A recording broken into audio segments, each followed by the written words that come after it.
El acceso financiero es realmente el primer paso. Tener esa cuenta digital es realmente el primer paso. Porque el verdadero empoderamiento proviene del uso de herramientas financieras para navegar las complejidades de toda la vida.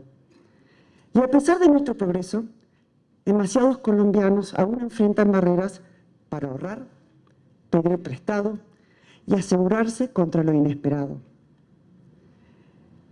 Aquí es donde entra en juego la magia de la fintech. Ustedes, los innovadores en esta sala, son los arquitectos de la próxima ola de soluciones financieras.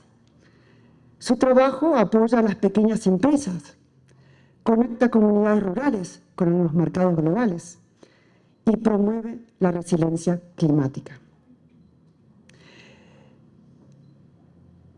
Pero más allá de estos logros notables, hay un llamado realmente a profundizar nuestro enfoque a la salud financiera.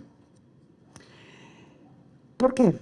Porque no es un tema de solamente vender un producto de crédito o tener más usuarios en un sistema digital. Es realmente mejorar la salud financiera de los colombianos.